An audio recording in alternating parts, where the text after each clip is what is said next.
Today, I'm going to be speaking with Matthew Remski, who's a freelance journalist writing about religious cults and also co-host of the Conspirituality Podcast. Is that the way you say it, or is it conspirituality? We usually de-emphasize the first syllable, but we can talk about why. Conspirituality is good. So I think that will give us a good kind of entry point into some of the subject matter that you talk about. Just to pick something, and every time I broach these topics, invariably there are people in my audience who get upset, sometimes misunderstanding what I'm saying about whether it be homeopathy or yoga or Reiki or cupping or whatever, okay? But just to pick something because you have some experience with it, let's talk a little bit about yoga. Yoga is interesting because it is a form of sort of exercise and physical practice. And also tied in with it is some woo sometimes and a spirituality element. And some practitioners, just like you see with different modalities, will make more claims than others about the supposed benefits of something like yoga. So let's start there. Talk about your experience with yoga, benefits of the practice that we know are evidence-based, and where things sometimes go beyond that. Well, I'm glad that you're starting here because I've done a lot of years doing cultural criticism on yoga and wellness and the cults associated with them. And sometimes I do forget the benefits, what actually got me interested in the first place, why this is a thing, why it's a huge industry. And I think, the evidence question is actually quite, the cards are, the judgment is still not in because it's very difficult to do science on yoga. But I think the basic benefits that everybody agrees on is that you can use postures and stretching and mindful breathing to get more familiar with your bodily reality and maybe befriend it a little bit more. And I think for most global North, American, European practitioners, there was a time in which those simple benefits were basically the focus of what the practice had to offer. There was a period in the 70s, the late 60s maybe, when yoga was largely associated with simply loosening up one's body and psychology, becoming more receptive and creative, and maybe even supporting the project of reimagining society in gentler terms. And a lot of people would have transformative moments with the postures and breathing. They might let go of certain patterns of social conditioning and expectations.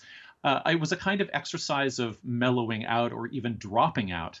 But that's actually between, this sort of rigid post-war Don Draper era Fordist economy, and then, Gordon Gekko starting to get to the gym in the 1980s with a kind of just do it physical culture that begins to integrate with yoga in a very profound manner, where yoga becomes something that you do to become more self-sufficient, not necessarily more open or empathetic with other people. And I think strangely, when that happened, some of it happening through till today, yoga as a culture began to remember and even emphasize some of the early 20th century themes that tied it to fascism, for example, which I'm sure we'll get into. But the benefits are simple. Like if you stay away from Instagram and Lululemon and psychopaths like Bikram Choudhury, like everybody can have a late 1960s yoga moment because it's not the clothes or the technique or the alignment. It's not green smoothies. It's just, breathing deeply through a choreography of postures, focusing on sensations and emotions that can give a lot of relief, especially if you're extremely online, overly extroverted, disconnected with your body. They're really simple gifts. You can enjoy them at home without becoming compulsive or without turning yoga into some kind of like side hustle in a gig economy, which is what a lot of Gen Xers like myself and then also millennials actually did, for better or worse. Right. So there's all these other areas that we could explore. There's the kind of commoditizing yoga into the franchise business for profit and sort of like that aspect of it. There's the way in which what you just talked about as the benefits start to be kind of built upon more and more and more, sometimes by charismatic, for lack of a better term, what become cult leaders in some cases. And Right. we've talked about that. There's all these different directions that we could go with this. Let's maybe start with the latter a little bit. What are the sorts of promises about yoga that sometimes are made, which then open the door down to the more sort of like cult-like aspects of this? Well, I would say that the promises are totalizing in the yoga world. That not only is it about health and wellness, but there's also this spiritual element that is spoken about. It's part of a self project that many teachers will also speak about being related to, a global awakening of consciousness. This was very big through the 60s and 70s.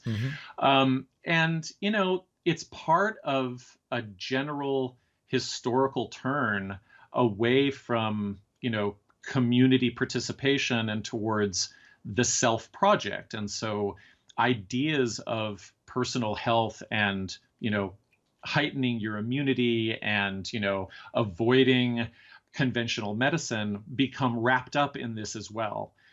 And the problem is that like the definitions for what yoga practice is are very vague, very subjective. It's not like there are any real standards for how we can assess the competence of yoga teaching. And what tends to rise to the top in terms of industry leadership is, you used the word before, is the charismatic. In the absence of being able to really sort of prove that you are a competent or even a safe yoga teacher, what you can do is you can show that you perform the appearance of equanimity or even enlightenment really well. Now, that all gets heightened in the visual age of Instagram, of course. But the problem with charisma is that, not all charismatics become cult leaders, but all cult leaders are in some way charismatic. And charisma is kind of like this organizational principle in the cultic dynamic where there's some sort of mysterious, undefined power that a single person or idea has at the center of a group. And that draws sort of energy towards that power center and away from, mutual aid and sharing and horizontal relationships. What are some of the warning signs if you're in, and we can stick with yoga, Right. but we could talk about elsewhere. What are some of the warning signs that you might not be going to just like a yoga class, but this may be more of the one that's the cult-like thing? Yeah, I mean, silver bullet claims about your health, about your physical health, your mental health. The teacher who suggests that such and such a posture is good for the reproductive system or for liver cleansing or for depression. These are all medical claims, and they are absolutely ubiquitous throughout the yoga world. In fact, like the primary textbook written in 1966 by B.K.S. Iyengar, it's called Light on Yoga. And it's like, I don't know, 300, 600 pages long, or maybe it's 300 pages long with 600 plates, but every single posture has an unsubstantiated medical claim attached to it, right? That emerges out of an earlier time. It's not like this guy is a charlatan trying to pull wool over people's eyes, but there's this general sort of epistemological, lack of rigor in the industry that ends up, confusing the pleasures of stretching and deep breathing with feeling like there's some sort of magical healing going on. And so, silver bullet claims are a real red flag. I would also say that, there's a feeling of, contradictory authoritarianism versus personal autonomy. I would call it like the Tony Robbins lie, right? Like you pay me and you do exactly what I say, and you'll experience total personal freedom. As long as you keep paying me and doing exactly what I say. Exactly, Yeah. right. Then there's the problem of intrusive eye contact, which I think people can identify if they're on YouTube now, they can flip over to Teal Swan and see how she does that. And then there's humorlessness. I have never, ever met a wellness influencer or yoga grifter or yoga cult leader. I've never encountered anybody in that whole echelon that has a sense of humor, that can laugh at themselves, they're just really puffed up and defensive and usually anxious, because I think usually what they're selling is built on nothing. You know, as in hearing you talk about some of the things you mentioned, I've had, not with the later characteristics here, but when I've gone to massage therapists, which I don't do often because I find it all a little bit awkward, and I also really don't like the oil, which gets everywhere, I'll tell you. I often it'll be a completely, fine massage. Yeah. And then at the end, they'll say, massage can release a lot of toxins into the body. Right. So make sure to drink a lot of water to then flush them out. And immediately I'm thinking, wait a second. So water, we're talking about kidneys. Some toxins are processed through the liver. You massage me. And I Google, is there any scientific basis for that? And of course, there is no scientific basis for that. Right. But it's just kind of part of the whole experience. It's so casually inserted in there. I think one of the things that's going on in that encounter too is that they're saying you're going to be sore after I just manhandled you, and I think you should take care of yourself. And actually, this kind of soreness or even afterglow of pain is part of something that's good, and it establishes. I'm not saying the person is trying to rip you off, but I think it establishes the kind of thought process by which you think, oh, the consumer begins to feel like, something is coming out of me. I'm in a process of purification. Yeah. I'm getting straight with myself. I'm renewing myself. I'm shedding my old skin. And that's a kind of rhythm that can be really easily monetized, I think, because often the answer to soreness from massage is more massage. Right. In the same way that the answer to pain from yoga is often presented as doing more yoga, right?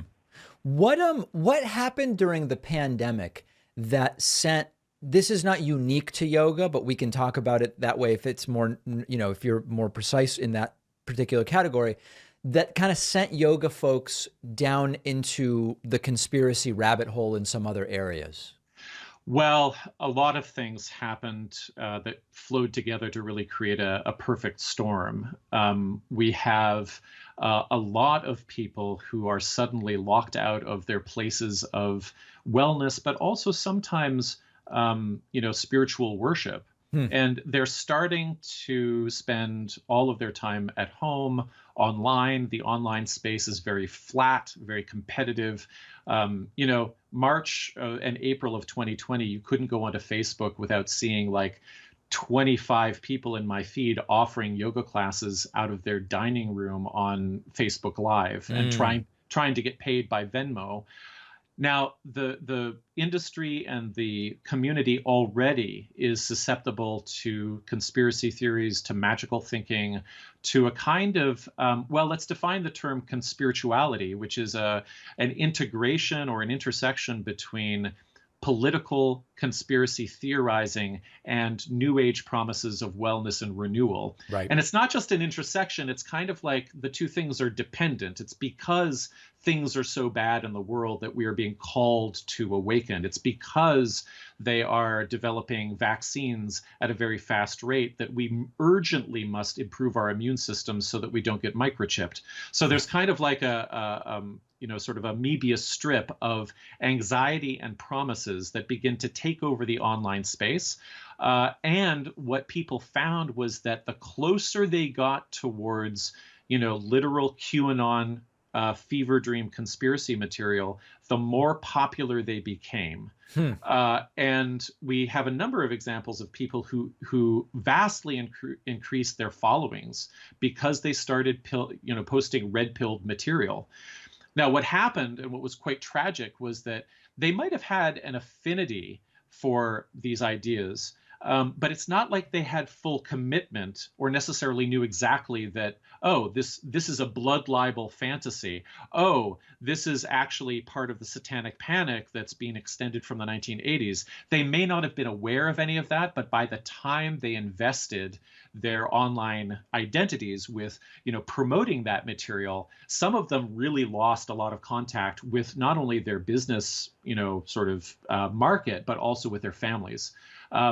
And so I did a lot of reporting in the follow-up after that first acute phase. And there was a lot of people who were like, I really, I don't really believe in QAnon, and I want to I was just trying to share information, and I really just want to do the yoga. And of course, then there's some small percentage of people who are still sort of building their brand on this very anxious and very potent mix of conspiracy theories and spiritual promises. Like, the world is terrible, and here's the spiritual answer, which has to be total. It's not just that you're going to avoid the vaccines. It's that you're going to look into my eyes, and we're going to experience the face of God together, and everything's going to be okay.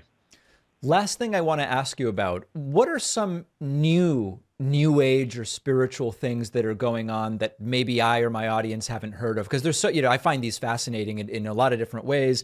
And we've talked about everything from, crystals to, just all these different things. What's the new stuff that's coming up now? We have a correspondent on our podcast named Mallory DeMille, and she's the TikTok correspondent. And so she looks into things like, the Healy biofeedback machine, and she looks into light language TikTokers, and we might send her on a neo-pagan hunt. We also there's a very disturbing trend developing on TikTok that involves a lot of conspiracy theories amongst very young people who consider themselves to be starseeds or alien children or indigo children, who believe that 2023 is actually a portentous time for world destruction, and they're folding in sort of weird stories about the weather balloons and UFOs and the train derailments. But that's basically just end time stuff, right? I mean, it is end time stuff, yeah. But things on TikTok can accelerate at an alarming pace and get people really revved up. But I mean, what I have resolved to do after spending like 3 years now in the mud of this stuff is I tried to look for like spiritual organizations or movements that are trying to sort of account for this material. They're trying to do something. And, sometimes it's hard to find places where I feel like, oh, I would attend that, or I would. Yeah, are there any? Well, whenever I come into, I don't want to endorse anybody directly. Yeah. But whenever I come into contact with something that makes sense, that feels like it's grounded in reality, it's going to be like a Black church. It's going to be a First Nations ceremony community. It's going to be like an LGBTQ plus support group. Like anything that's just purely associated with self-help or self-work or the self-project, I just don't find very compelling anymore personally. And I also think it remains vulnerable to this kind of like hyper individualistic, very reactionary politics inviting and soaked kind of environment that I just find really toxic. I mean, I don't know what the human spirit is, but I do find that the people who are creating the deepest sources of meaning are in these groups that are doing something to sort of account for their place in society, to resist some of the excesses of late capitalism. They're debating the best ways forward in transparent ways. They focus on everyday work and, just normal things like parenting and community care. Well, I'm reading between the lines, and I'm not hearing an endorsement for Deepak Chopra in what you're saying. No, you're not. You're not actually, because there's something extremely elitist and unaffordable. Yeah. Aside from the pseudoscience, aside from his relationships with influencers who are peddling all kinds of conspiracy stuff. It's just inaccessible. And I think that's good, actually. Yes. In a strange way. It should be more difficult to get sucked into it. I agree with that. Right. We've been speaking with Matthew Remski, co-host of the Conspirituality Podcast, also a freelance journalist. Really appreciate your time and insights today. Thank you, David. Thank you so much.